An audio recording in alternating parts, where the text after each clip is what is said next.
இனியவர்களே, ஆனந்தமானவர்களே, அற்புதமானவர்களே, ஜூலை மாத பலன்கள் வரிசையில் ரிஷபராசியை பார்க்கின்ற நண்பர்களே, ரிஷபராசி நண்பர்களே, தொடர்ந்து என்ன சார் குரு ஜென்மத்துக்கு வந்துருச்சு, எங்களுக்கு எப்படி இருக்கும், சனி வேற வக்கரமாயிடுச்சு, எப்படி சார் அப்படின்னா, நிதானமாக நடந்து கொண்டால் வாழ்க்கையில் வெற்றியை பெறக்கூடிய ஒரு அற்புதமான மாதமாக தான் அமைகின்றது.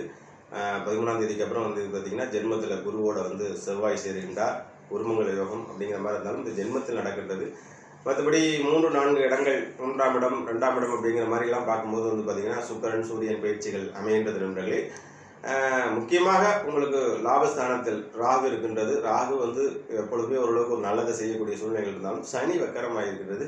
எப்படி ஒட்டுமொத்தமாக கோச்சார ரீதிகள் அப்படின்ட்டு பார்க்கும்போது நிதானமாக நடந்து கொண்டு வாழ்க்கையில் கொஞ்சம் உடல் உபாதைகள், உடல் சம்பந்தப்பட்ட பிரச்சனைகள், நல்ல காரியங்கள், அடுத்தடுத்த விஷயங்களை எடுத்து வைக்கிற ஸ்டெப்ஸை இந்த 1 மாத காலங்கள் கொஞ்சம் நிதானமாக நடந்து கொண்டால் அடுத்தடுத்து வரக்கூடிய டிரான்சாக்ஷன், அடுத்தடுத்த வக்கர பயிற்சி, வக்கர நிவர்த்தி, இந்த மாதிரி உள்ள சூழ்நிலையெல்லாம் உங்களுக்கு ஜென்மத்தில் குரு இருந்தாலும் ஓரளவுக்கு நல்ல செயல்களை கொண்டு போய் தான் கொடுக்கும்.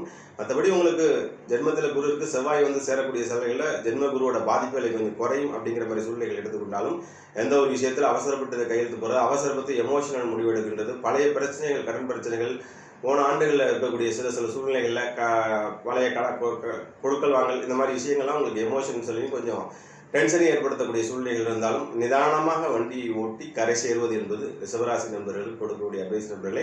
எதுலையுமே அவசரப்பட்டு முடிவெடுக்க வேண்டாம். வாழ்க்கையில் 1க்கு 4 வாட்டி எல்லாத்தையும் முயற்சி எடுங்க. யாருக்கும் ஜாமீன் கையெழுத்து போட வேண்டாம். பேப்பர் போட்டுட்டு அடுத்த வேலைக்கு போகிறேன்னு சொல்கிறது. மற்றபடி பெண்கள் கல்யாணம், திருமணம், குழந்தை பேர் எல்லாத்துலேயும் அவசரப்படாமல் நிதானமாக நடந்து கொண்டால் வெற்றி மேல் வெற்றியை குவிக்கக்கூடிய ஒரு மாதமாக இந்த மாதம் ஜூலை மாதமையும்.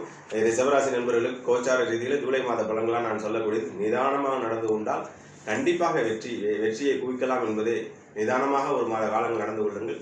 அந்த கிரகங்கள் எல்லாமே ஓரளவுக்கு செட்டில் ஆகக்கூடிய கூட காலங்கள். போகிற போக்கில் எங்கேயாச்சும் ஒரு டேமேஜ் பண்ணிடாமல் கொஞ்சம் நிதானமாக நடந்து கொண்டால் வார்த்தையில், நடத்தையில், செல்வாக்கில் எல்லாத்தையும் நிதானம் நடந்தால் வெற்றியை குவிக்கலாம் என்பதை என்னுடைய செய்தியாக சொல்லிக்கொண்டு உங்களுக்கு விடைபெறுகின்ற நண்பர்களே.